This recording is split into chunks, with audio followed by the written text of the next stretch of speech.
recorded.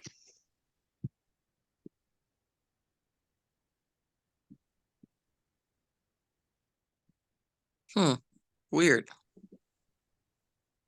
What am I doing wrong here? View options, original size, request remote control. Okay, everybody, we're going to get started.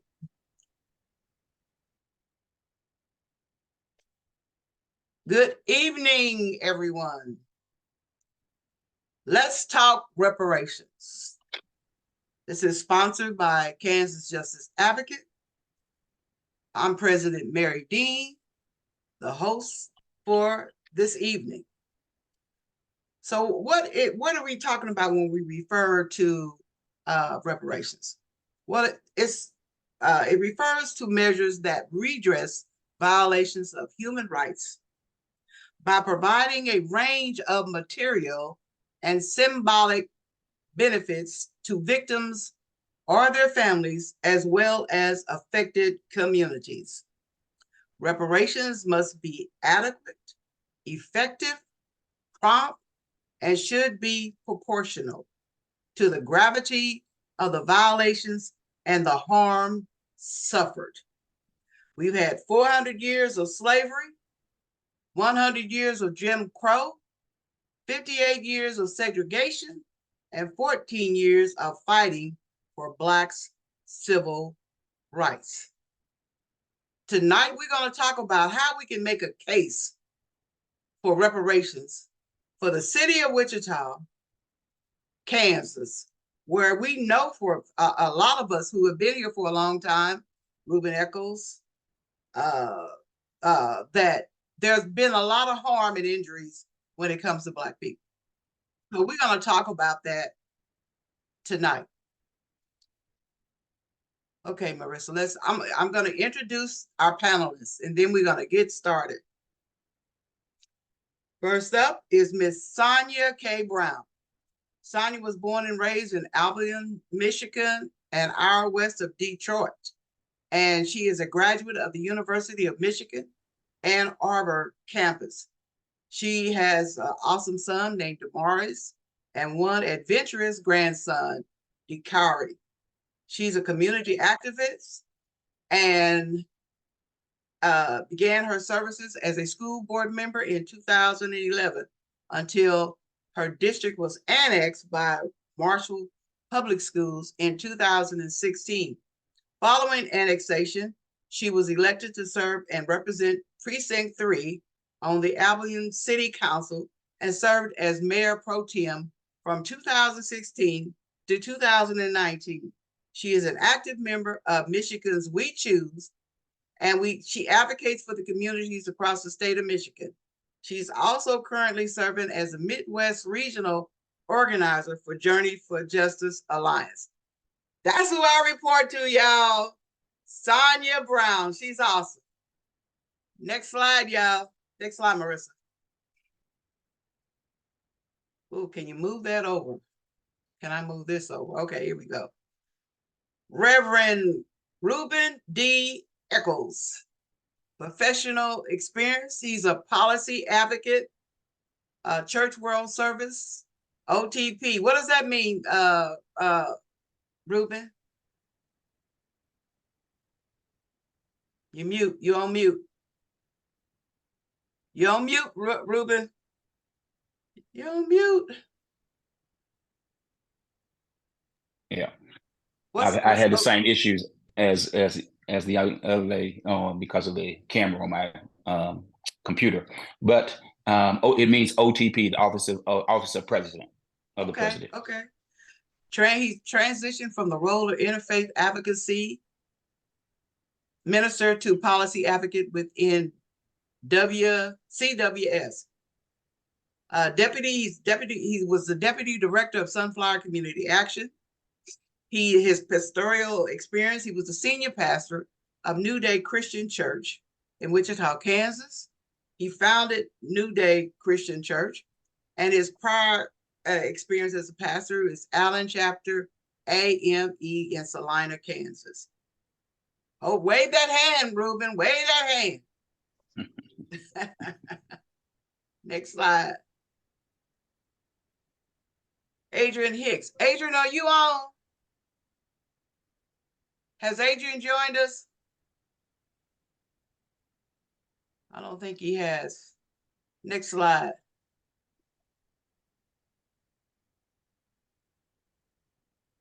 Ayana Najuma.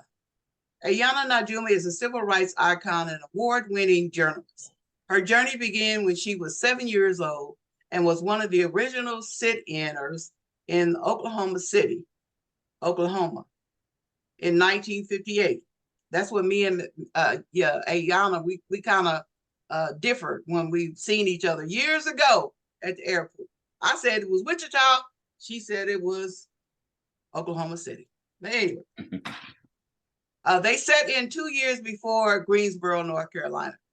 Her commitment to equality led her to travel the country sharing her story. Millions of children from around the world have read her story in the scholastics and have been empowered to make their voices heard. She launched I Have a Voice Now, a movement created to empower and educate children on the significance and importance of advocacy and activism. With over 30 years of international experience in communications, Ayana has utilized her public relations talent as principal with Lincoln McLeod to fight for equity and equality. She hosted her own radio talk show on business and writes for numerous newspapers and magazines. She is the founder of What Lies Between Us with Ayana Najuma, a conversational platform on social justice. Ayana has been a prominent speaker on healthcare disparities, workforce development, economic development, and community engagement, environmental justice, education, and the rights of women. Recognized with prestigious awards, including the Trailblazer Award, she continues inspiring change. She was selected by the League of Women Voters of Oklahoma and Oklahoma City as one of 100 Oklahoma women trailblazers in celebration of the 100th anniversary of women in Oklahoma getting the right to vote. She also is a finalist for the Great Plains Journalism Award for her article on COVID. Raise that hand, y'all. Dr. Robert E. Weems Jr. has been the Willard W. Garvey Distinguished Professor of Business History at Wichita State University since fall 2011. Before coming to WSU, he taught at the University of Missouri-Columbia and the University of Iowa. Besides his recently published The Merchant Prince of Black Chicago, Anthony Overton and the Building of a Financial Empire, Dr. Weems has authored 3 other books in the realm of African-American business history: Black Business in the Black Metropolis, The Chicago Metropolitan Assurance Company, 1925, 1985, Desegregating the Dollar, African-American Consumerism in the 20th Century, Business in Black and White, American Presidents and Black Entrepreneurs in the 20th Century, as well as nearly 4 dozen journal articles, books, chapters, and encyclopedia entries.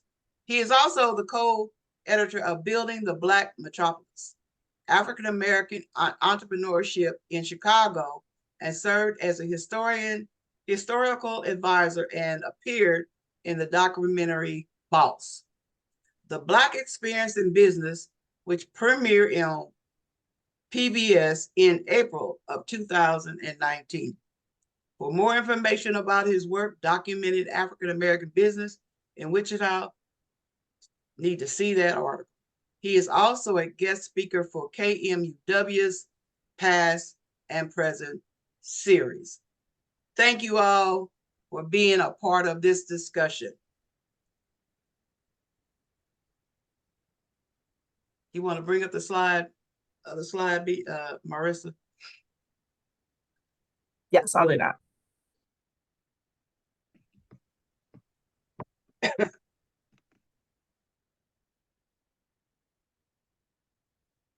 Okay.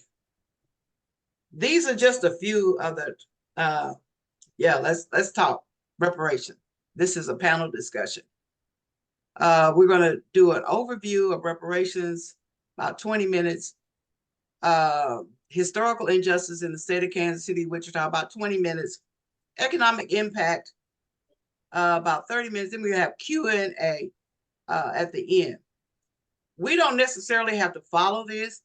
This is something that, I know you have to have an agenda. You need to have some kind of guidelines in what you do when you're just doing a discussion. But on the slide, Marissa, where it says the topics for discussion, can you go to that one? Okay. That's where I really want to start because of our time limit. And I want to start with Ruben Eccles, since he is born and raised here in Wichita, right, Ruben? Absolutely. You've seen a lot of stuff. You've been in that social justice circle for a very long time. And I want you to kind of talk about some of the disparities that you have seen over time, like in redlining, educational disparities, employment, racism, contracts, environmental injustice. You pick it, you talk about it. Well, as you said, I'm born and raised in Wichita, Kansas. Attended Dunbar Elementary first, then to Lee Overture Elementary, on to Curtis Junior High, that kind they called it, then to Southeast, and then played at Wichita State University under football scholarship. Went on there to Payne Theological Seminary, where I got my master's in divinity. Came back to Wichita, began to work at, my first charge under the AME Church was with in Salina. And so it was coming up under a church, the AME Church. I was steeped in the history of Richard Allen and those who decided that they needed to have a vine and fig tree under a church under their own vine and fig tree because of the racism that they saw at St. George Cathedral in Philadelphia. So they moved and they bought Mother Bethel, and the AME Church began to move around the country and to spread the gospel around the country. Every place that many institutions of Black institutions started, many of them were with the AME Church. But they did not start with the AME Church. They actually started what's called the Free African Society, which was a mutual aid society that helped African people. They called themselves African. They designated themselves as African people. And it was used to fund education. It was used to fund if somebody's house burned down. They came together and would finance their communities through the church. And then they later on started the Bethel AME Church. They had to fight the Methodist Church at that time, took them to court around 1787, and they won in court to be be able to designate themselves as the African Methodist Episcopal Church. And so that is what, me coming into the AME Church, I am believe in that liberation theology, and I try to preach that and live that. And so every church that I was at, I tried to make sure that we were trying to invest in our communities, invest in ourselves, fight for issues around criminal justice, fight for issues around education and African Americans being educated, fight for economic resources. And so coming back to Kansas, it was an eye opener because, again, I played football at Wichita State University. And one of the places that I first began to see and begin to understand that discrimination was as I played football. I know that the only two what we call revenue sports in at Wichita State University was basketball and football, but yet we were bringing in income to the university, and basically that income was not only paying for our scholarships, but it's also paying for non-revenue sports. And those non-revenue sports were tennis. They were volleyball. They were a number of bowling. There were a number of different sports that African Americans were not involved with, but yet we were paying for those scholarships, help paying for those scholarships.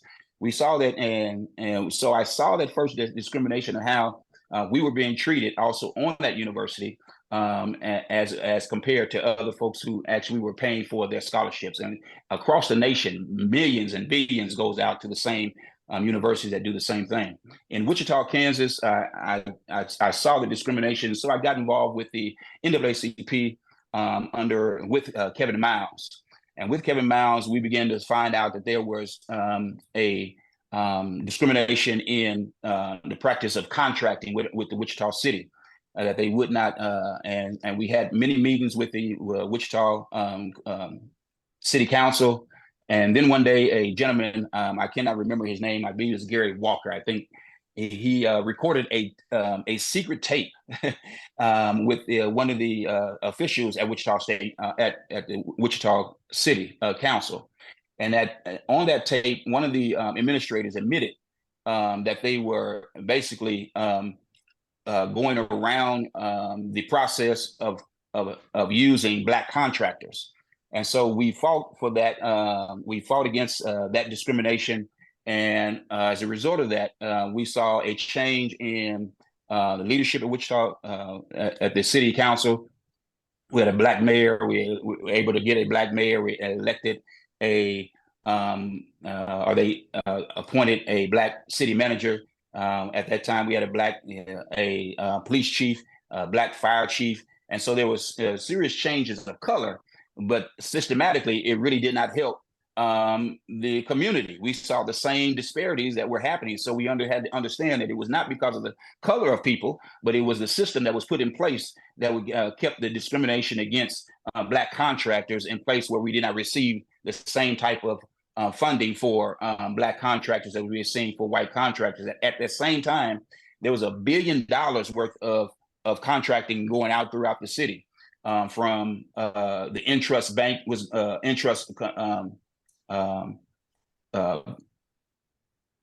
arena was being built. The two schools were also being built. And as you know, Mary Dean, we fought to fight to keep the schools open, but they wanted to buy and create new schools on the outskirts of our city. And they did it with in a way that was totally just rammed down the throats of our community. They did not listen to our community about building these new schools without Black contractors, but also moving them outside of the community, Wichita African American community. And so with that $1 billion that went to those three projects, Black contractors receive about 0.9% of any of the other funding. And so we saw throughout the whole, through our city, not only the discrimination in contracting, not only discrimination in our schools where and our colleges, but also we saw discrimination also what was going on with in our police force. We were seeing time after time a number of reports of certain police officers that stayed on the police force for years, where the community was screaming about the violence and the abuse that was going on in our community. And so just this past few years, we saw text messages go out about the racism, the internal racism that was on our police force. We saw the young man, CJ Lofton, who we saw on tape and video being abused and murdered. So there were a number of different things that we have been witness to. We saw in discrimination not only on the police force, but we saw discrimination in our basically healthcare and the air quality and the the water quality in our communities. Years as Sunflower Community Action, we had the EPA come down to talk about these different issues. And so in every aspect of our communities across, not just in Wichita, but what I've seen across the nation, in every aspect, every institution, there has been discrimination against African Americans, against Black communities, and Black people, and it's something that must be redressed because we are still seeing high infant mortality rates amongst our Black women here, not only in Kansas but across the nation. We are still seeing disparities in housing, not only here in Wichita but again across the nation. So I could go on and on, but I know that we have other people, so I want to step back. But that was partly, why I'm here and ready to talk reparations. Thank you, Ruben. Adrian is here now, and we're going to go back to the screen and share his bio. I want him to talk about Wichita as well and what he has seen when it comes to discrimination in the areas of redlining, housing, and everything. So, Adrian, would you click on Adrian for a minute? Marissa.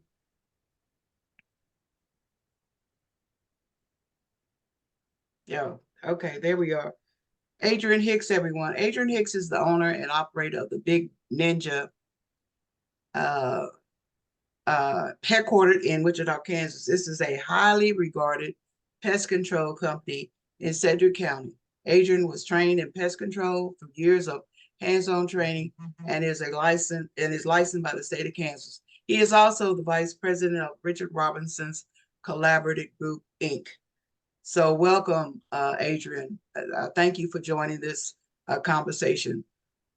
Adrian, hi, how you doing? I'm doing well. Can you all hear me? Yes.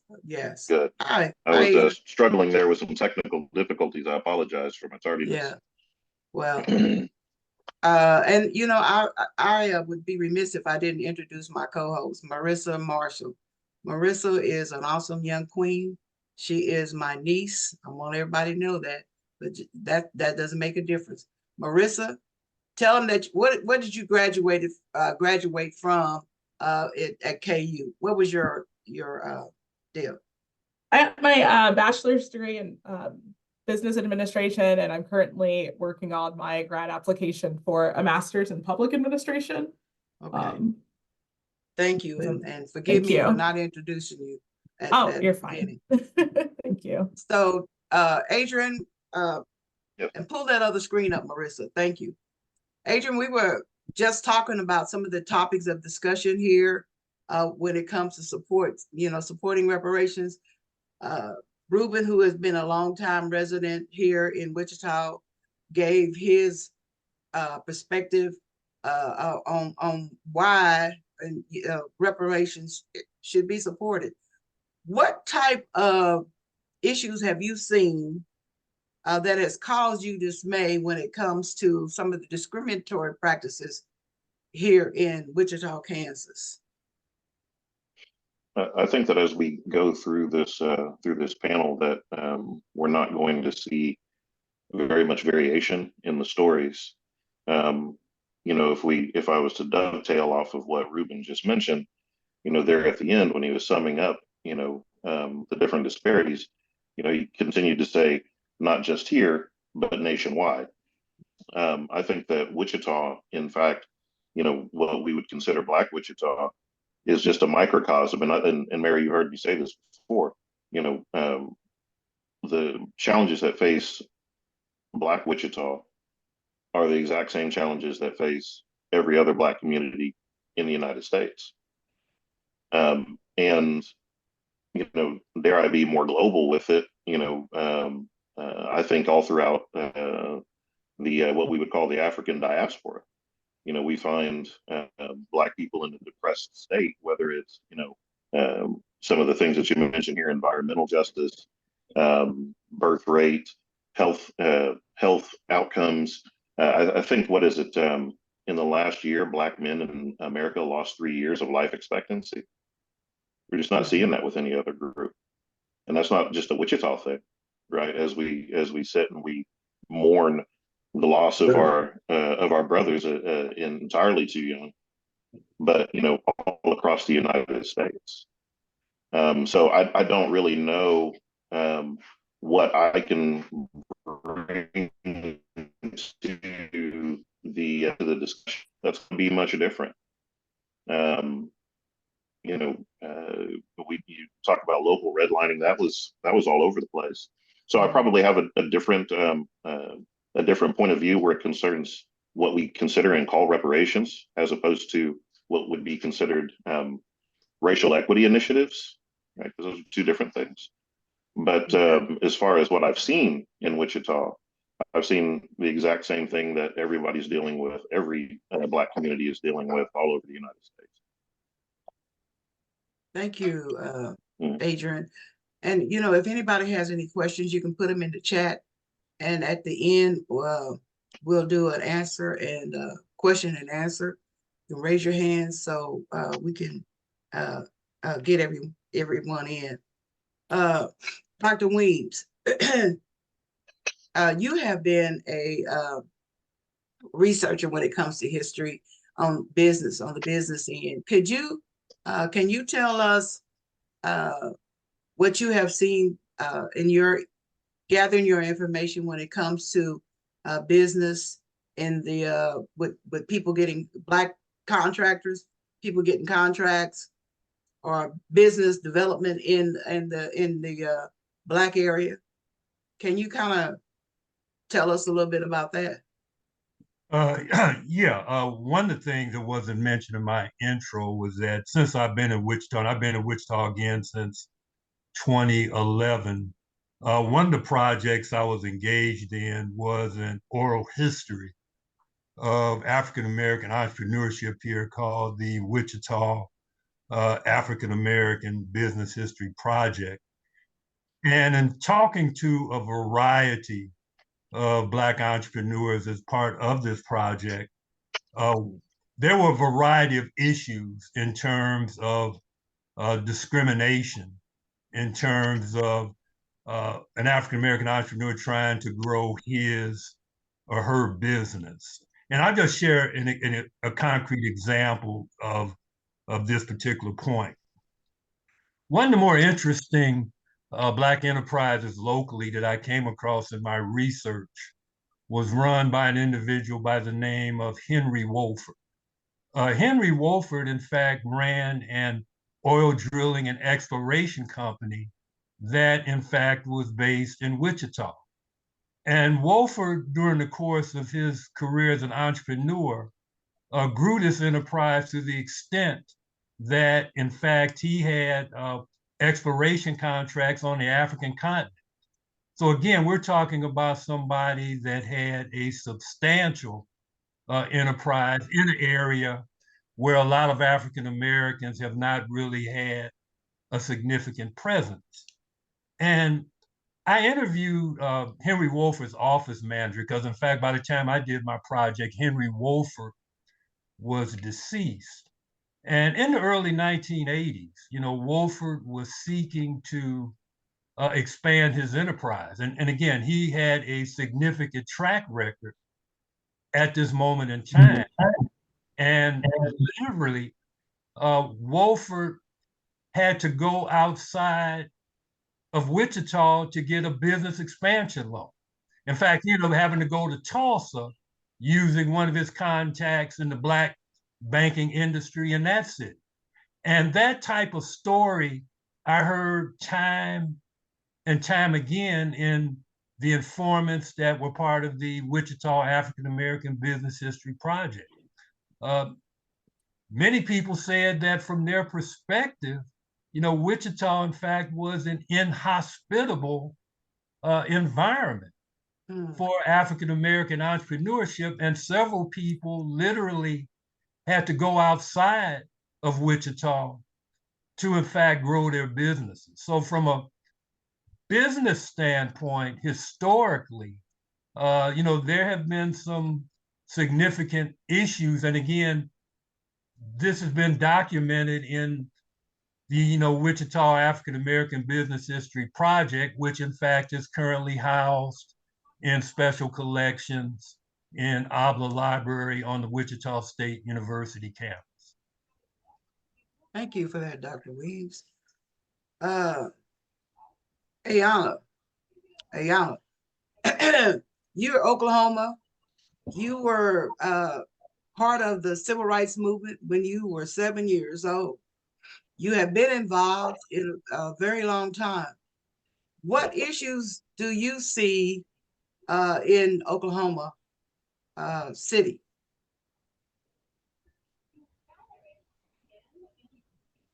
Is it Ayana on? You got everybody muted. I think she has to, yeah, unmute. You got to unmute all those people. Well, I see her. She's not. Jeez, yeah, unmute, Ayana. Can There you you hear go. me? Yeah, okay, Yeah. we can now. Great. Yes. First of all, I feel quite honored to be invited to the Wichita family since I'm here in Oklahoma City. But you know, Oklahoma City is a different kind of place. You know, just for a quick moment, we know about the Tulsa Race Massacre and the acknowledgement of everything that happened there in terms of entrepreneurship and business development and cultural development, a variety of other things. Here in Oklahoma City, where I am, we didn't have exactly that same uh, those same issues, even though there was discrimination and um, all the other variables going on. Now, let me just tell you what's happening here in Oklahoma. Somebody needs to mute. Somebody needs to mute. We can't hear Ayana. Okay. Go ahead, So Ayana. most recently what's happening here in Oklahoma, if I just went through the list of items that were on the agenda, we fall in every category. So let me give you an example. I just found out recently that 47% of Oklahoma City are Black and brown people. Did not realize that until recently when the arena was up for a vote to talk about money being invested into the basketball arena, is when those particular statistics became more apparent. And as a part of the arena being built, there was nothing in the arena proposal that talked about minority-owned businesses or small businesses being included in being able to build or construct the arena. That's one thing. Secondly, as it relates to even the community involvement and having that discussion, it got kind of slid in the back door in terms of let's vote on this really quickly, and the community did not have an involvement in that. I was a part of a coalition. What Lies Between Us was a part of a coalition that hosted a panel to talk about the arena being built and the lack of inclusiveness in that process. So that's one thing. Then the second thing, as it relates to education, or well, I should say, it still stay in the environmental, in the area of business, is the Black farmer. You know, the Black farmer is being ignored here in Oklahoma, and monies are not exactly being designated to help the Black farmer. And so what's happening is the Black farmers have decided to create their own coalition and create their own initiatives to be able to support each other, which is a very good thing. But I know as a result of work that I did in Washington for years, the Black farmer and agriculture has been put on the back burner. So Langston University, for example, HBCU, is not being focused on in terms of monies designated. There was over $400 million that Langston University did not receive, that they should have received in terms of being able to move the university forward. Recently, on the education note, the governor has signed an executive order to eliminate the diversity, equity, and inclusion administrators at all the state universities here in Oklahoma. He said that money should be spent on more important things like education. Now, anybody that keeps up with Oklahoma will know that Oklahoma, in terms of secondary education, has been either number 48, 49 on the list of states in terms of education. Additionally, the teachers are, they're now allowing people to come in and get temporary certification to teach in the public schools because they pay so little money to teachers here in the state of Oklahoma that you can get a temporary certification almost immediately. And as I indicated, 47% of the population are Black and brown people. So most of the children that are going to school here are going to public school. They're not going to private school, and they're not going to Catholic schools. So they're going to public schools. That means our children are not getting what they need in terms of education because we don't have enough teachers for those communities. Additionally, just recently, the Secretary of Education had given some bonuses out to teachers in the amount of about $50,000. He realized that he made a mistake. So now he's asking the teachers to return the $50,000 bonus. And they can do that in one or two ways. They can do a payment schedule of all the money back at one time, or they can have they can pay it back in thirds. There's a lawsuit here in the state of Oklahoma now just to address that. So that's another thing. In addition to that, our program for children in the summer, the state of Oklahoma has decided not to accept the federal money for the lunch program so children can have food in the summer. They have said no, they don't want any federal money. So that's another problem that we have because it's still our Black and brown children are going to have to be suffering from that experience. As it relates to the environment, just recently, the city council here in Oklahoma had discussions about medical disposal, medical products being disposed in Black communities. So that's an environmental justice issue. So there were some testimonies talking about we don't want that disposed of in our community, take it someplace else. So that's an environmental issue. As it relates to healthcare, Oklahoma has a big problem in terms of Alzheimer's, actually across the country. More Black people are getting Alzheimer's than any other race in the country. And in the state of Oklahoma, there's a big problem with Black people getting Alzheimer's, heart disease, and as someone mentioned earlier, we're talking about what happens to our mothers. And so that's a big problem. As it relates to COVID, just recently, they said Oklahoma is #1 in terms of the people that are getting COVID because the vaccinations were not taken by people in the state of Oklahoma, in addition to the fact that people in Oklahoma never wore the mask. So the governor never had a mandate when COVID first came out 3 years ago that masks were required. So you mentioned it, Oklahoma's on the list for it, and reparations, might I add, I did check with a city council person here in Oklahoma City. Reparations, the idea of reparations has never come up at the city council here in Oklahoma City. Wow.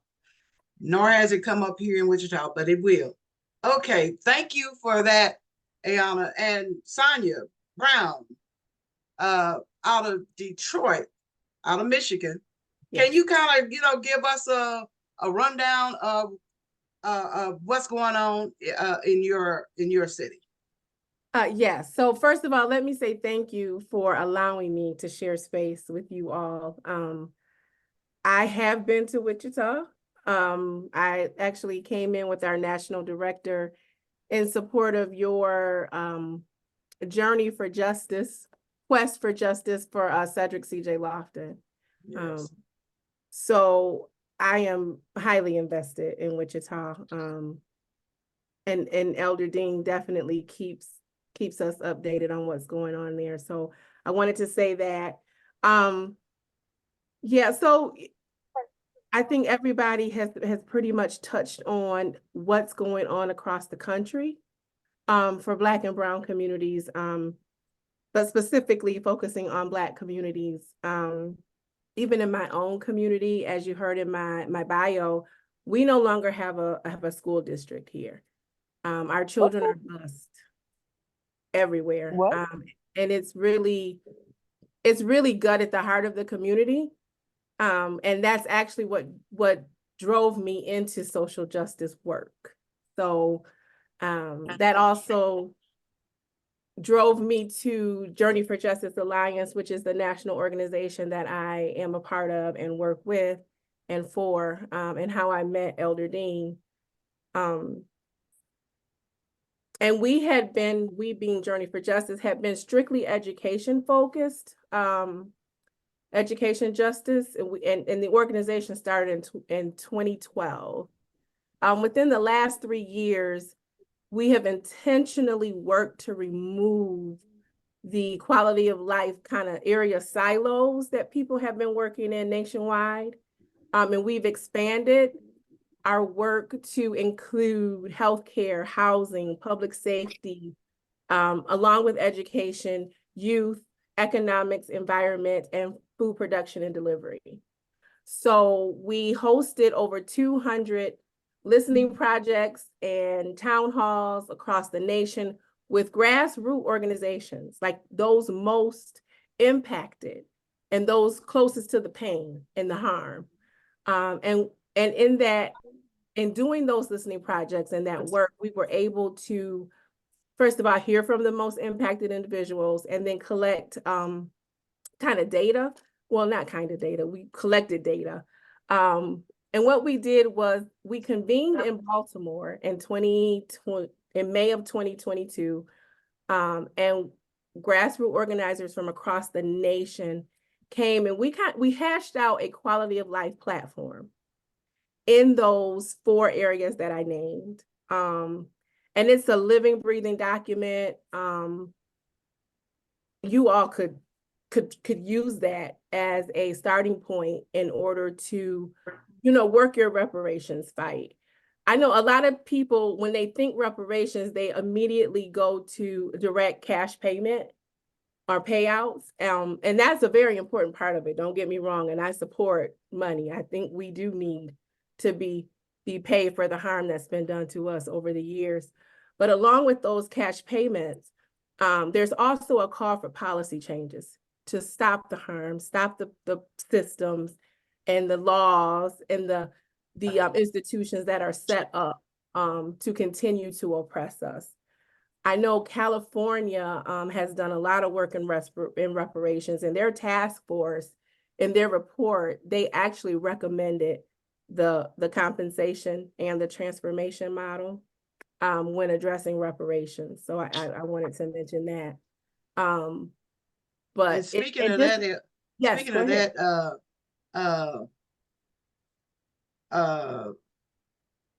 Sonia, Fine, thank you. just got a email, and I shared that today on my Facebook page, where this former journalist wrote an article. Where California just introduces first in-nation slavery reparations package. So they on board when it comes to reparations, but it says the set of bills notably excludes direct cash payments, though. Well, yeah, I know California has been in the fight, and they've been moving along. I hate that they're not getting cash payments, but I think we deserve them. I will say that. Yeah, we definitely deserve them. That's right. Check don't hurt. So yeah, basically just want to wrap up. I have seen the racist practices nationwide. I'm familiar with what's going on in Wichita, and I guess where I fit in the conversation is to lend my support, and Mama Dean knows that. So thank you all. Thank you, Sonia. Also, Adrian, I'd like to go back to you. Can you talk a little bit, just a little bit, about the Richard Robinson group that you're with, and the purpose of that? So the Richard Robinson CBA group or initiative is a collaborative, and what CBA stands for is Community Benefits Agreement. There's no there's no secret that Wichita, especially Northeast Wichita District 1, just like every other Black community in the United States, is facing and is always under threat of gentrification. And that's because Wichita, just like, Black Wichita, just like, all other Black communities in the United States, most of us are renter class people. So if you don't own the land in which you stand, someone can always come and take you and move you someplace else. So, again, Wichita, Northeast Wichita, and those of us who are here, we see it. Wichita State, for example, looks like Wakanda, but just over the hedgerow. You're still seeing the same blight in the neighborhood that I come from, which is over there on 16th Pershing. Okay. What the Community Benefits Agreement organization seeks to do is to leverage those developers, those companies, et cetera, when they're coming into the neighborhood, by using people power, right, getting the community behind us to leverage those building projects and things like that, to be able to get cutouts for local contractors, or if a store is going to come up, what percentage of those employees are going to be from the neighborhood, et cetera, right? And then ultimately, we seek to have a community benefits ordinance mandating, through policy, that anyone that's coming into our community would abide by a CBA. I know it's a long uphill battle, but in our best view, it's better than sitting and watching things happening around us and not being a part of the process and solution. Yes, absolutely.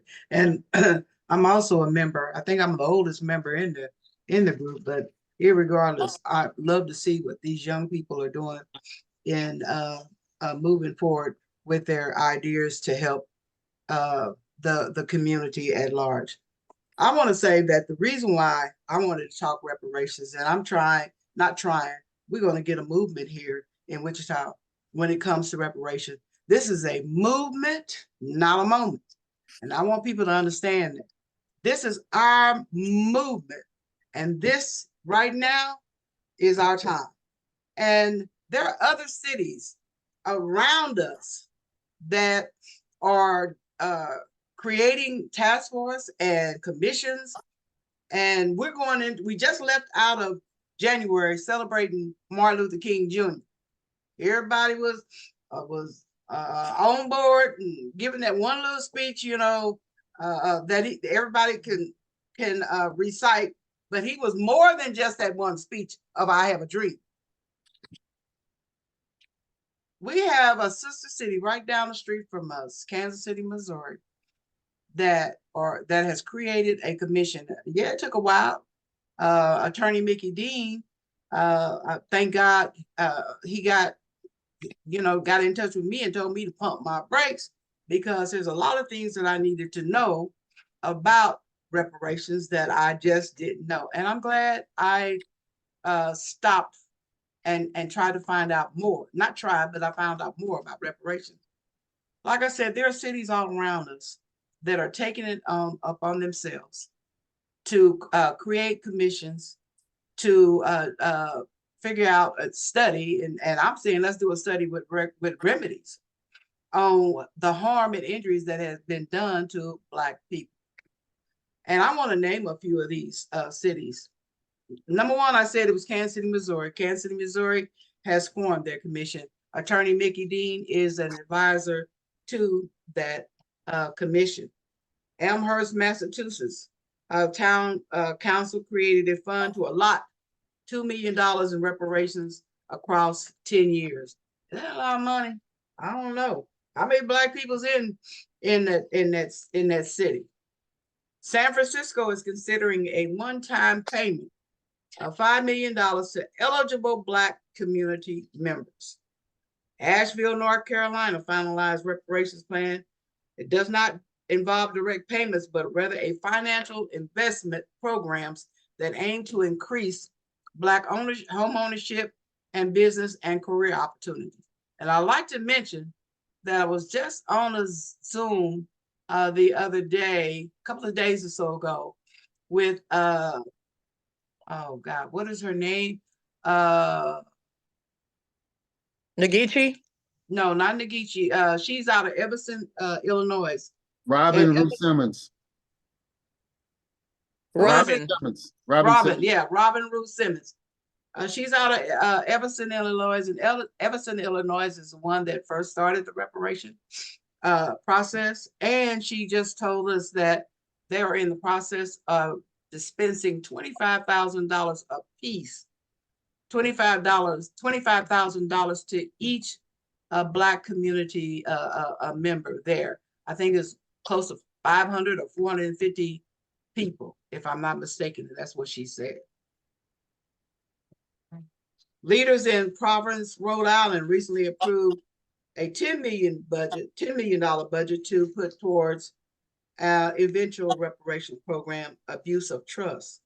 And the other cities that are considering is St. Louis, Boston, Massachusetts, St. Paul, Minnesota, Detroit, Michigan, New York State, and the state of California. We just mentioned California is doing that in-state plan for reparations, and the governor of New York just signed a bill to create a study for reparations Blacks last year.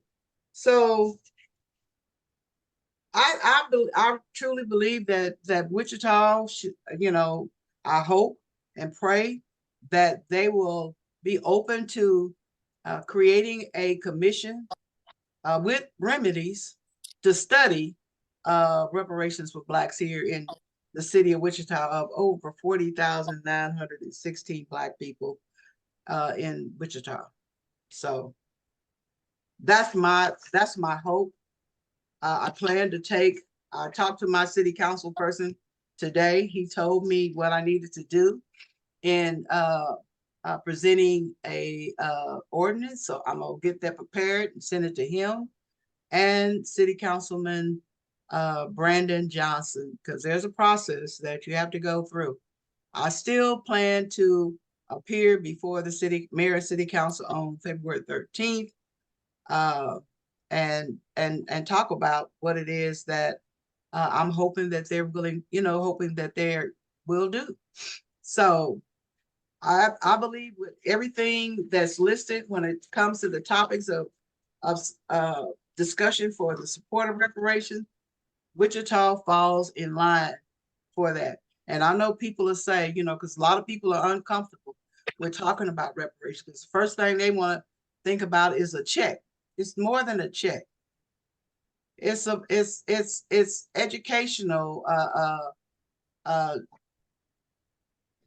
over policing, voter suppression. It's just a whole lot of stuff that Black people have been harmed in and injured when it comes to discrimination, redlining, housing discrimination, loans, the whole 9 yards. We have an environmental crisis going on in our area that has been going on for decades, and no one told anybody. Environmental, water contamination, and where people were still, up until last year, were still drinking that contamination, where certain families had gotten cancer and died behind drinking that contamination. Mayor, Sister Dean, yes. Elder Dean, yes. There are just so many different levels. And just one thing I think people in Kansas and across the African-American people, Black folk, across the nation, we have been undercounted in every census in this nation. And what a lot of our people don't understand is that being undercounted, we have lost not millions, not billions, but basically on trillions of dollars because of this being undercounted. Not only does that it stop the grants from coming to our communities, but it also has cut representation throughout our whole country. People, we lose representatives and people that will be able to speak for our communities because we've been undercounted. There are so many different levels that we have to do that study to educate our own folk so that we'll get behind it. Because right now, even in the Black community, there are so many different folks who say, well, we don't need a handout. We don't need, it's not a handout. This is money that has been stolen from our communities.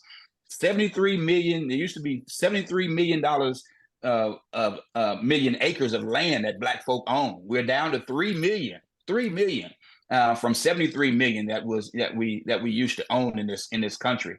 And it is, I work closely with different public officials from Democratic Party, Republican Party, but it's both parties, as we know. And both of those parties have had a hand in the discrimination that has gone forth and is still going forth. We know that both parties, a Black president and a white president, gave over $785 billion to corporations that robbed our people of their houses and their income.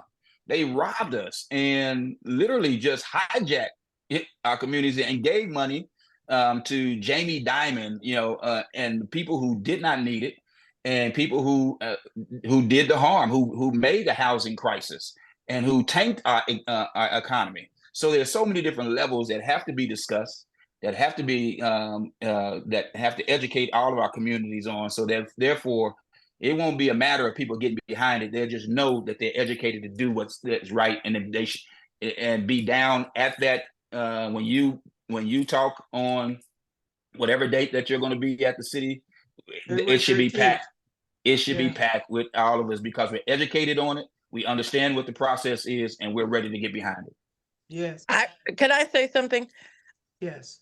There is something that's happening in Oklahoma where we know that to be registered to vote is the first step, but actually going out to vote is the second step. And what we've been encouraging people to do is the absentee voting, because a lot of our elders could not get out to vote, but we're now going to be setting up through Black Votes Matter situations where we go into communities with Black churches and people are able to actually sign up and register ahead of time without having to get to the polls. That is becoming critical because as it related to this issue around the arena here, they dumped a lot of money into PR and commercials trying to make people understand that keeping the Thunder in Oklahoma City is a good thing. People get it twisted. They don't see the difference between what was going to happen at the arena, for example, in terms of then what their proposals were, is to add more private boxes to the arena, but not general seating. They talked about, a lower amount of hourly rate of people working at the arena. So the idea of getting all emotional around some things and not seeing the dollar and the cents associated is very critical. One thing the brother talked about was the community benefits agreement. That was not included in the voting for the arena, whether they would give money to the arena to build the new building. No one came into the community and asked people what they were thinking as it relates to that. The other big problem in Oklahoma is around criminal justice reform. And we've realized that the prisons are filled in Oklahoma. We've got probably the worst criminal justice system in the country. And one of the reasons for that is around bail reform. The organization that What Lies Between Us, we hosted something to talk about bail reform. Most of the people are in jail because they don't have the money to get out of jail. They don't have the bail money. So we're trying to develop some initiatives where we're not putting it in the hands of the federal government. This is a state issue. It's a city issue. And we have to realize that, in the state of Oklahoma, they want everything to be related to the state, even as it related to abortion. And they want to be known for the state that you cannot come to Oklahoma and think about a woman's health. So we have to be able to narrow it down, I think, and not worry about the word, as you said, Mary, the word reparations. It's an everyday situation that we're being confronted with that needs to be addressed. Absolutely. Absolutely. Can I say something real quick? Yes, go ahead, Adrian. What I'm hearing with our conversations right now is it sounds to me that perhaps we're conflating reparations with racial equity initiatives. To give the amount of the type of redress that Black folks all across this nation need, the only entity that's, because there's a through line here, the only entity that's both culpable and capable of providing that type of redress is the federal government. For example, if we use the Evanston, Illinois example, when they got done with all of that process to get what they considered reparations, only 14 people qualified. That's not reparations. And I think that we're using the word reparations a lot, and I wonder sometimes if at the end of this we're going to frustrate the entire process, by which, because there's over 100,000 cities in the United States, we're going to frustrate the process by which somebody else is going to be able to come and say, well, hey, you got this project going on here, you got a project going on here in this city, in that city, you've already got reparations, right? We don't need to do anything else. No, and that's reparations, the type of the amount of, and I apologize, the amount of money that we're talking about is in the trillions to make Black people whole. When we talk about redlining, for example, that was a collaborative effort between state and local banks, because I don't think we really had national lenders in the 30s like that were giving home loans. And guess who? FHA, Federal Housing Administration. Okay, that's a government entity, right? So that means that the government was culpable, right? Even if we talk about something like the race massacre in Tulsa, just being able to deputize the National Guard, which I believe that was something that was done at that time, to go in and undergird the white mob, that shows culpability at the government level, right? Adrian, let me California, I was watching their reparations process. I'm sorry, go ahead. I just want to say that HR 40 has been lingering and laying dormant up in Congress for years, since John Connors. Barbara Lee has taken it upon herself to carry the mantle. So Sheila Jackson Lee, actually. Well, Sheila Jackson Lee. Thank you for correcting me. My problem with what you saying is the government. Well, the government for years has not wanting to do anything about even trying to do a study on reparations. That's one of the reasons why cities across the country are taking it upon themselves to ask for to create a commission to study reparations. I'm saying commission to study and with remedies as well. Right. Also, so would we say then that Evanston, with which only 14 people would qualify for what they call reparations, Evanston, Illinois, the presentation that Robin gave the other day, she said a lot of people didn't qualify because they didn't apply. They missed the application the data that I had at the beginning of that speaks in opposition to that. But go ahead. I mean, that's what per Rue Simmons, the person that started the reparation movement in Evanston, Illinois. That's what her presentation, as we said. Am I correct, Mickey?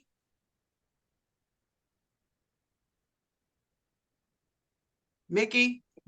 But I still think it goes to Adrian's point, and that we shouldn't have to apply. There should be, I mean, it is the government, whether you're talking about whether you're talking about like I said, the census, whether you're talking about the destroying of public funding for education in our schools, where you're talking about, as you said, redlining, whether you're talking about gutting affirmative action, and across it is our government that has basically been the foundation of the systemic racism that we're facing. And so therefore it is going to have to, I think we will have to also, with the importance of that study, show how businesses and institutions have been receiving that funding and being part of that discrimination process also. So I think it's still, I understand. I think it could be a national strategy that they, like they did with the abortion, when they fight for it in one, from ballot initiatives that are in one state, you begin to focus, and if it not only in happened in Kansas, but that ballot initiative on abortion was also in other different states, but it became a national issue. And so if we start talking about it in Wichita, if we start talking about it in, because it already talking about it in Oklahoma, but if we continue this conversation around reparations, what happens, it begins to build a groundswell where it becomes a national issue, where therefore it's not just local people and having different programs that we know that whatever administration comes in, what happens is that if that administration is not for reparations, and with any state, they then gut it, and we go right back to having to fight the same old fight. But if it becomes a groundswell and a national issue, as I see that it is, we can then begin to collaborate and begin to make sure that we put together our own policies and our own agenda around how we distribute and what we think the ways it needs to be distributed and be handled. Yeah. Hope that makes sense. Can I say something? I think it goes back to the whole issue around voting, because the different issues that come up, if we don't get to the polls and vote with this whole voter suppression issue, it's not going to matter. If you decide that you want to vote on something, it's going to happen. If the same people are going out, the average person is saying, my vote does not matter. Why should I go to vote? They're going to do what they want to do anyway. And unless we get to the polls and start voting, that's exactly how this arena situation in Oklahoma happened, that 95% of the money is going to be put up by the city to a bunch of billionaires. You see what happens here? Yeah, that's what happened here. It's got to be people understanding that my vote counts. It is the greatest good for the greatest number.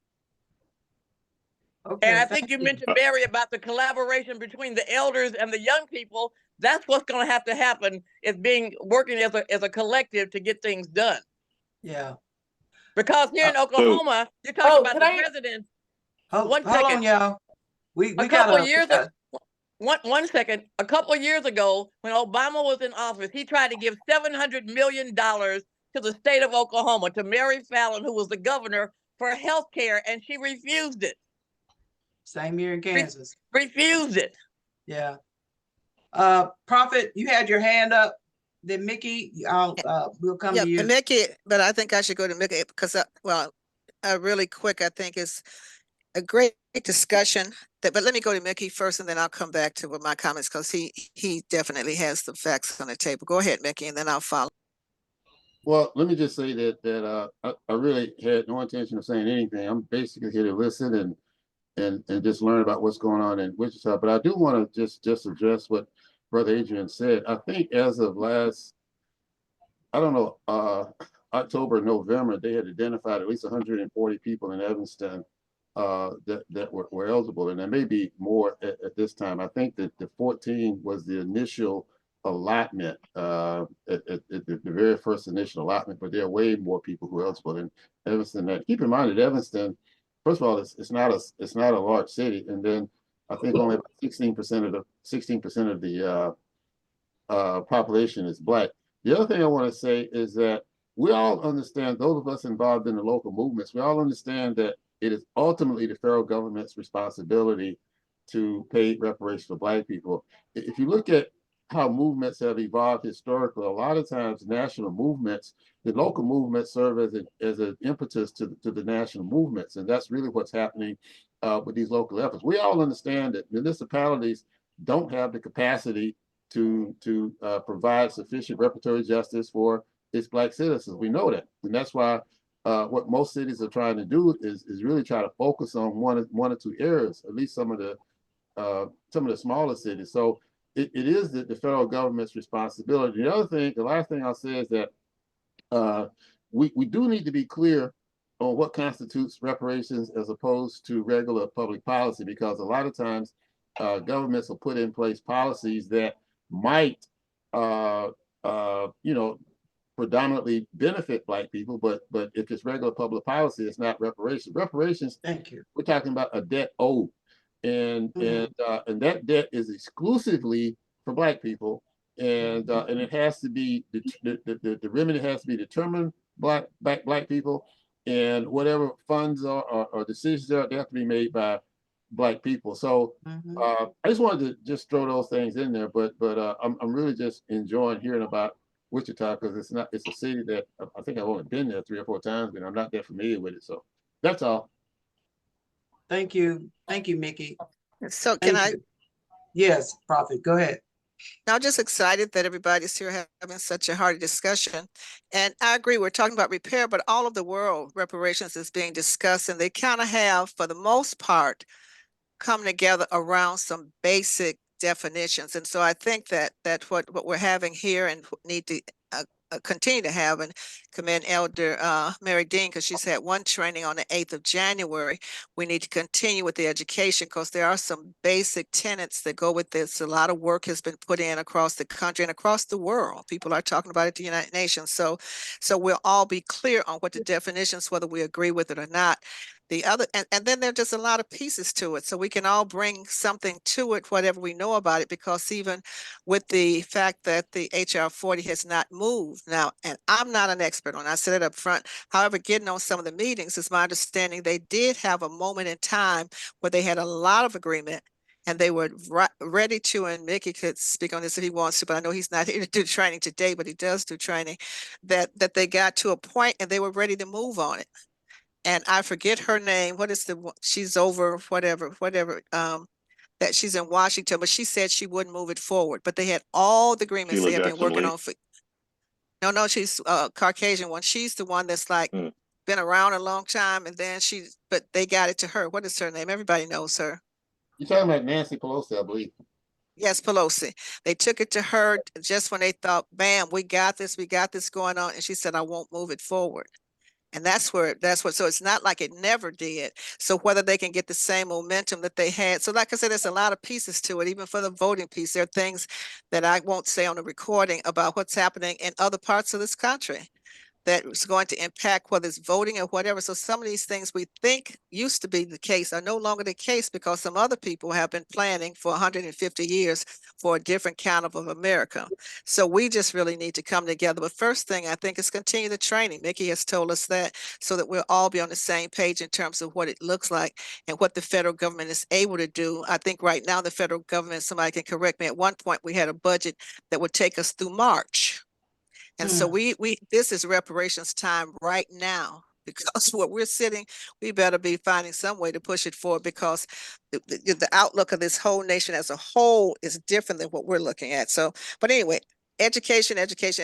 So hopefully we'll have more, Elder Mary will have more, and you all will come. Let's support it, even if we don't agree with every single thing. Let's just kind of stay together so we can learn and keep moving it forward, because there are other issues that are out there that are not directly, they impact us, but we're not the ones with our hands on it. And so some of the things that used to work for us in the 40s and 60s and stuff, it's not going to work going forward, because the other folks are something like a century ahead of us in some areas. So if we don't do anything else, we have to stick together and agree to disagree. So thank you, Elder Dean. Thank you. They actually did pass it through the House. It got to the because what Pelosi did was she kind of changed the bar. She wanted like 212 or so votes, and before everybody got on, then it moved to 218. They actually got to 218. It passed through the House, but it didn't. It was not going to pass through the Senate, and so that's when they changed. Many organizations changed tactics, and they began to try to put pressure on the president, Biden, to do an executive order and do it by Juneteenth on last year. But he did not. But he didn't, as you know, didn't do it. that. So and we still uphold him as the person that we're going to do. It did pass Go ahead, through the Mickey. House. Go ahead, I just Mickey. want to make one quick clarification on that. What happened with HR 40 was that, John Conyers had introduced this measure, I think, since 1989, and it never got out of committee. And then when Sheila Jackson Lee introduced it in 2021, HR 40, by that time the House was majority Democrat, and it went to the Judiciary Committee, and it actually was passed out of the Judiciary Committee, which meant that it was right to go to the full House for a vote. But it never went to the full House for a vote because the Democratic Party leadership, specifically Nancy Pelosi and James Clyburn, refused to bring it to the floor because they were concerned about the midterm elections, and they felt that this was such a controversial issue. And what they're trying to do is win back the white middle that defected to Trump, which shows you which they're never going to get. And they ain't really interested in us. But and so what happened is that they refused to bring it to the floor. This was extremely disappointing because of all of the work that those of us had put in over the year to try to get HR 42. Now we knew, as the brother said, it was not going to pass the Senate, but we felt that we had the 218 votes, which is what it takes to get something through the House. We had the 218 votes. We knew we had the 218 votes, and we felt that if it would get passed in the House, that would give us more leverage to put pressure on the president to sign an executive order, because he can bring this commission into fruition just with an executive order. So that's what really happened with HR 40, and of course now it's dead. Thank you for that correction. In the House, because Republicans, they lost the midterms anyway. Okay, so and by the way, I don't know that HR 40. There's a campaign that's led by Cam Howard that's called Earn the Black Vote, and this campaign is basically designed to use the leverage that Black people have in the Democratic Party to demand that Democratic Party has to earn the Black vote. And one of the things that the president needs to do if he wants Black votes is that he has to establish this commission by executive order. But that's an information that I can send to you, Elder Mary, if you don't have that. Okay, thank you. All right, Adrian, you want to say? Yes, please. There's no single bigger issue facing Black America than economic redress in the form of reparations. Period. You want to talk about health outcomes, you want to talk about educational disparities, home ownership, all of it. There's no single. So we can't accept from our congressional Black talkers that they can just sit on this. Sheila Jackson Lee went and ran for governor of Texas. What would happen to our mayor? My apologies. You know, and she lost. What happened to the push for her? And she lost by a margin to marry to another Democrat. Then okay, so where was the energy going to be for our HR 40 if she's the one heading it up? She's abdicating the job. You know, folks like Cori Bush. And is it not apparent to anyone that yeah, I hear you. That's a whole nother discussion, but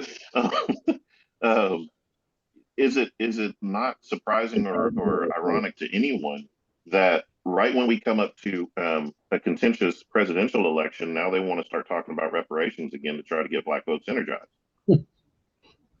The truth of the matter is that Biden is bleeding Black people because he hasn't done anything that he said that he was going to do when he was running in the primaries back in 20. But the problem, so they brought this on themselves. At this point,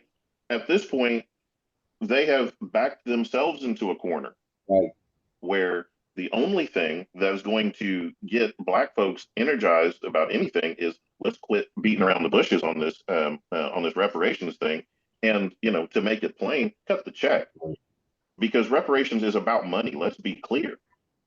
When Haiti had to pay France reparations for Haiti's own liberation, they didn't pay them in scholarships or housing vouchers. They paid them in money. That's right. The Jews got money. The Japanese got money. Hello. The hostages from Iran in '78 got money, $10,000 a day. Slave masters got money. They were in. The slave owners got money. In fact, when we got 400,000 acres before Andrew Johnson stepped in and reneged on Field Order 15. Okay, when they took those implements, land, and everything else back away from those freed people and gave it back to the Confederates, they also gave those Confederates $20,000 checks. So reparations is money. let's stop fooling ourselves. Well, check Because don't this hurt. is why we are frustrated the way that we are right now. Oh, can I Check say don't something? hurt. Can I say something about that? Because I think what we're also missing is that that's a cut the check and here you go. But I'm looking at what happened in Tulsa for how they define reparation. It says an ongoing nuisance of the massacre and the profits that the city of Tulsa made as a result of destroying all those businesses. So when I think about slavery, and once the Emancipation Proclamation was signed, they did, society started creating laws so we could start arresting people to put them back into prison and using that population of people that could be used really as slaves again because the major cotton owners and all the other industries were able to hire the prisons, which is the same thing that's happening now right here in Oklahoma in terms of private prisons. Mm-hmm. That's because It's the it was same already written process. into. It may not look like they're benefiting from it, but they're benefiting from it even though we're talking about reparations. And the biggest question that keeps going on in my mind is, what is the criteria that makes you eligible for reparations? There's But got to be that's a what they criteria. decide. They decide that in the discussion. Once the commission is set up, and Mickey is here, they're doing it. But all over the country, when they have it, the groups decide if you have to have ancestry in this country that were slaves, or if it can be anybody of African descent that comes. Those decisions are made once we get something in place where we can come to the table and start working on. All of that comes up actually. So one of the foremost authorities on. Can y'all look? Can y'all raise your hands for those that want to Yeah, talk? I apologize. Instead of talking over each other, because we're not able to hear each other. So please raise your hand. Probably should have said that at the beginning of the meeting, so we won't be talking over each other.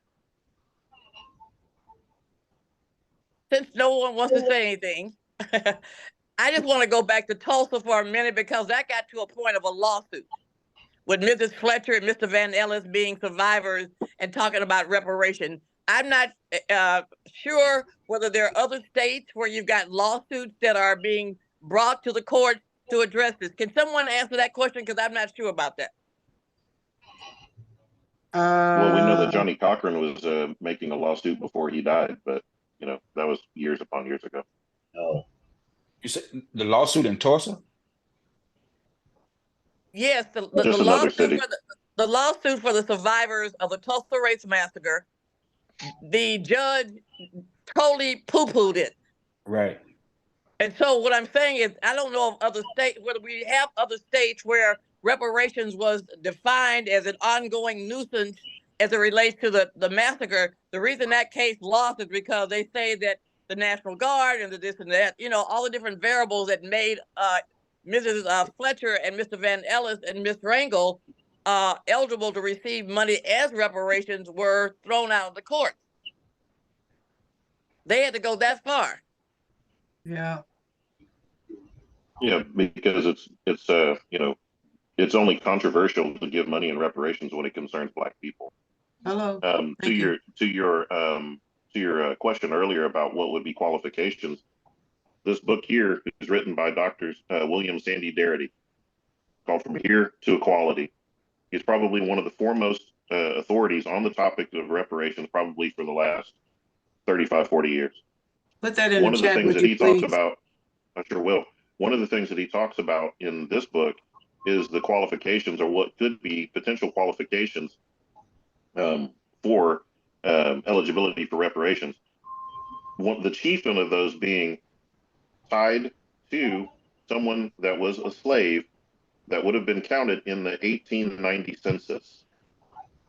Okay, that would have been one of the first, I think the first census that, wherein Black people were counted in the American population. So did Evanston use that as their criteria for their 25,000? I don't know. Okay. This is a case for national reparations, because also Dr. Darity doesn't see local initiatives as as reparations necessarily. He would be another one of those who wouldn't want to confuse it. The next thing that was one of the other qualifications is that you've been living as a black person for the last 25 years, according to the census, right? So this frustrates the abilities for other peoples outside of the black community to come in and say, well, my great grandma was black, but even though I've been calling myself white on census for the last 2-3 times the census has come out. All right. So with some of these things that we're asking, there's already information that's out there that we can reference and take a look at. And like I said, Professor Darity out of Duke University is probably as good as the information gets. Prophet, you have your hand raised. We got a little while because I want to see if there's any questions that we can answer for anyone, and then see what I plan to do for next month. So Yeah, and that's kind of what I was going to say in terms of next steps. I know you have some things coming up, but this is great seeing the folks here. So I guess what I'm hoping is that everybody will stay on board, and no matter what, that we don't split, because that's, division is an issue. I was talking to someone here in Wichita about reparations, and they said that there was something, the city's been planting trees, and they said, well, the trees are reparations. And I said, that is not reparations. So you're right. Whatever is given is going to be considered reparations. So we need to get clear on what the facts are. Mickey put something in the chat about knowing the United Nations definitions. So the group here, you have 24 folks here. If we can, based on Elder Dean and what she's doing, and I know some others, just began to make sure we get information to everybody. So even if we don't agree, we're on the same page, because there's a lot going on and it's moving very fast. And there's some folks far beyond what we are. Some of the battles with some of the governors and all that, they've already formed an alliance. The other day, 25 governors said that they would support Texas. So they're already together in what they're doing. We got to find a way that we're going to stick together, even if we don't agree on everything. So just starting with education, I don't know your next steps, Elder Dean, but everybody here agreeing that no matter what, that you don't have to, but if hopefully we can get enough people to agree that we're going to go forward, that we're going to stick together, we're going to support this cause. We disagree, come together, agree to disagree, come together to learn and study, because I see Brother Adrian or Bob, I don't know how old you are, and then Ruben and some of the other elders that are here, that a lot of this information. So we have people, but the rest of us want to know it as well. So if we can just stick together, learn it, so any one of us is caught on the side somewhere and they ask us a question, we can answer it, in a way where we have the understanding about it. But I'll go ahead and pass, because I'm interested in next steps. I'm excited that you had this kind of a response. Yeah. Does anybody have any questions of any of the panelists that discussed anything today? Anybody want to ask a question of them, or Adrian Hicks, Dr. Weems, Sonia Brown, Ruben Eccles? And would you say the specific person's name if you have a question that you would like to ask them, please? If not, I'll just tell you what my next steps are. Anybody have any questions? I don't have a question, but I have a comment to make as a panelist. I think you mentioned that you'll be going before the city council in the next couple of weeks. February 13th. Well, on the 13th, that's in 12 more days. I'm sure that you've done this, but the cities that you mentioned that are in motion are those that have already started the process. I'm a big believer in not reinventing the wheel and learning from those that have gone before me. And so the cities that even starting with Evanston, to be able to find out what worked and what did not work as you prepare for your city council meeting. I know you said you've chatted with your member, but there are things in other cities that probably may be worth considering in terms of your presentation that you may not have considered in terms of adding to your presentation on the 13th, or whether it's something that says that needs to be stronger as you go forward in that area. So I think that all of us that are on this call, if there's a way that we can tap into resources that we know that may be helpful in Wichita in terms of relationships in those other cities, to be able to send things to you that be able to put your presentation, that may not be a bad idea. Yeah, Ayala, I've emailed Robin Simmons, who is one of the main people for Evanston, about her going to Tulsa. So I'm waiting on her to respond. I'll send her another email tomorrow, and because we were supposed to get the presentation that she did the other day, but she's willing to help. Attorney Mickey Dean has been my go-to since I, got connected with him. And so, I really appreciate that. But yeah, I would like to see her presentation that she Well, did.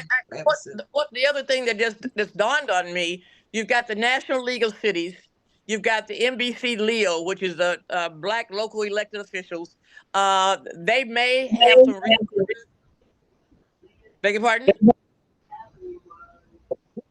I didn't say anything. Somebody's speaker's probably saying, National League of Cities and NBC Leo, which is the Black local elected officials, may be able to tap into those organizations to see what they may have that may be helpful to you. Okay, Mickey just said he'll send me Robin's presentation tonight, so that'll be a big help. And what about the other cities that you mentioned, like Providence, Rhode Island, and some of the other cities, Amherst, Massachusetts, some of the other cities that are already doing some things? I have not contacted them. I've been on national webinars with Nakishi. How you say her last name? Prophet Mickey. So even Mickey's hand is up too, but all those things. I would just like for us to and say we instead of you, because you have started, but it has to be about all of us. And there is a lot of information, because Robin shared some the other day, but Mickey's hand is up, but there's a lot of information. So it's going to take every single one of us and some people that ain't even on the planet probably to do some of this stuff. And so it takes everybody. Mickey's hand is up. You raise your hand. Okay, this is my last comment. This is in response to Sister Ayana. There is one of the things that Robin has done. She set up this network called First Repair, and I would suggest you go to their website, First Repair, and basically what they've set up is a national network of all of the people that are working on local reparations. They have annual meetings. I think this last year was the third one they've had in Evanston. Also, we have monthly strategy sessions, national strategy sessions, and this is where all of the groups that are working on local reparations come together. We also have Midwest strategy sessions monthly of the groups that's in the Midwest, and that's like generally 2 days before the national sessions. The national sessions are the last Thursday in the month at 12:30 Central Time. The Midwest strategy sessions are 1:30 the last Tuesday of the month. Those are open. Everybody is welcome. I think Mary has been involved in those, but you're absolutely right. This is a rather new phenomenon. I mean, local reparations has only been around for 3 years at the most, and most of us haven't been in it quite that long. So we're all learning from each other, and that's very important. So we all don't make the same mistakes, and we've learned a lot from those cities that are more advanced than we are, and then we've tried to share what we know with the cities that are coming along. So you're absolutely right, Sister John. It's very important to learn from each other on this. Yes. Well, I think we're at the end of the road, y'all. Elder Mary, quick question. Is there a central portal? Because and I know there's Zoom meetings and connections with people around the country around this topic. Is there a place that we can post it where everybody can come and try to keep up with what's happening everywhere, so we can all just stay abreast of it? Any meeting you want to jump on, you can jump on it, but it's just a matter of getting everybody the links and stuff. Well, if I'm willing to share the links that I get from people across the country. So if people are interested in getting those links, because I received some from Attorney Mickey Dean and from Ruben, from you. So if people are wanting to get those links, I would absolutely be happy to share those. And I think I've shared it to Sonia Brown as well, to share with J4J family. So, yeah. And Robin will be in Kansas City, Missouri on the 10th.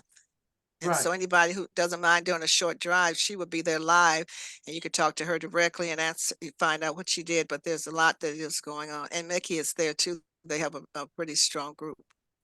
And I'm waiting for Robin to respond to me, because she said she's going to be in Oklahoma City.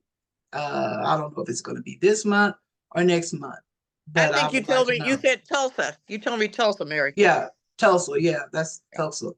So hopefully, you know, she'll respond so I can see if the date that she's talking about being there, I can be available to travel there to see her, shake her hand, and meet other people that are in the movement as well. So I'm just gonna say what my next step is, and just like Prophet said, I'm only one person. Prophet has helped me a lot. Attorney Mickey Dean has helped me a lot in getting information and being more educated about what's really going on when it comes to reparation. I plan on interviewing people on my podcast starting this month, and that's going to be a topic when it comes to reparation. Gretchen Eck has agreed to come on my podcast, and she has written a book about the civil rights movement in Wichita, Kansas. And so, you know, I know Yana, you was talking about doing a women's podcast movement for March, for next month. Well, let me just tell you about that. I did jump, as soon as you and I got off the phone, I jumped on the phone and made a call to explore something that could happen in Wichita, and I will talk to you about that offline. Okay. And so that would be another venue that we could talk about when it comes to reparations. So I'm hoping for the folks that live in Wichita, Kansas, that can come and join me on February 13th at 9 o'clock at the city council meeting, Mayor City Council. My city councilman told me what I needed to do when it comes to the ordinance. If I feel better tomorrow, I'll work on it tomorrow. If I don't, I'll work on it Monday, and I will send it to the people that he told me to send it to. And that's him and City Councilman Brandon Johnson. So that's my next step when it comes to having these conversations. I plan on having these conversations on my podcast with my guest, and keeping it moving. And if anybody has any other suggestions or ideas that I could do, just let me know, because I'm open for them. One thing I don't know the answer to, is there a big Black media presence in Wichita? The only one is Benita Gooch with the Community Voice. Benita Gooch did a story about what I'm doing when it comes to reparations. I don't know if the story came out today or if it's coming out tomorrow. But so there's a Black paper in Wichita. Yes. She's in, as a matter of fact, she's in Kansas City, Missouri. She's all across Kansas and parts of Missouri. And what about any of the reporters on the major stations there? The CBS affiliate, the ABC affiliate, no Black reporters on television? Oh yeah, we have Black reporters, but then they don't show interest unless it's a really big, it's a big story. You getting ready to do your thing on the 13th, that's a big story. And so sending out a press release to let them know as soon as you make your presentation that day, the reporter should be on your tail, wanting to get the backstory. Well, I can do a press release for real. I can do that, but yeah. In other words, you'll have a press conference, a small press conference after that city council meeting that day. We'll see. It's going to be a big story. I can guarantee you. Yeah. We'll see, but it would be good if people show up as well, because again, it is Elder Mary that's bringing this forth, but they will have to see it as a collective coming together, like we did on the pool. The room should be packed. Yeah. Wow. So We each live in one Wichita. tell one, tell 10. Yeah, but I would appreciate any help, presence that could come, and I could turn around and see people behind me. It would be great. It would be great, because I'm not doing this, for myself. I've been a long time advocate in this city and across the state of Kansas for a very long time. So Well, I'm sure you have the Black Chamber of Commerce and all the other Black organizations. You're cordially invited to come and speak with me. I'll think about formulating a letter, right under the shaker.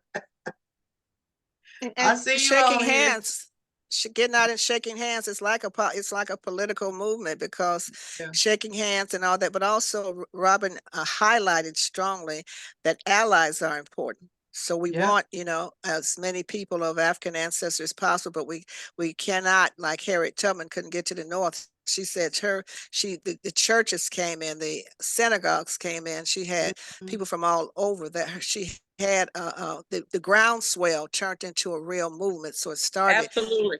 Yeah. Yep. Yeah. Gonna try, everyone. Yes, I'm gonna try. So if it wasn't for the abolitionists, you're right. We couldn't have gone through the Underground Railroad. Yeah.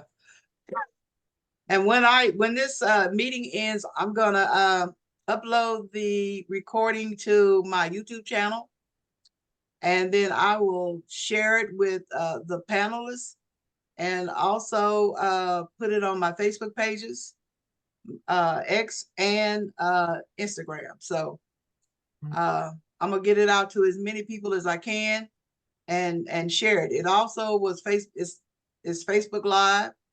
And so I hope it reached, I hope it reached people.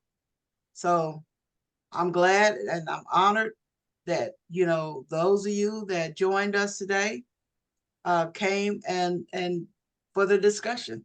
And thank you, panelists, Ruben, Sonia, Dr. Weems, Ayana, and Adrian, and to my co-host, Melissa Marshall. Thank you so much for joining and helping with this discussion. And I'm gonna say, Not Melissa, Marissa. Yeah, y'all always gotta correct me in the names with the nephews and the nieces and stuff. Okay, but anyway, Marissa, thank you, honey. I love you. Thank you. And I want to say good night to everyone. Thank you for joining. Thank you for having me. I hope I see y'all on Tuesday the 13th. Good night, everybody. Good night. Good night. Thank you. Thank you, everyone. I can't close it out.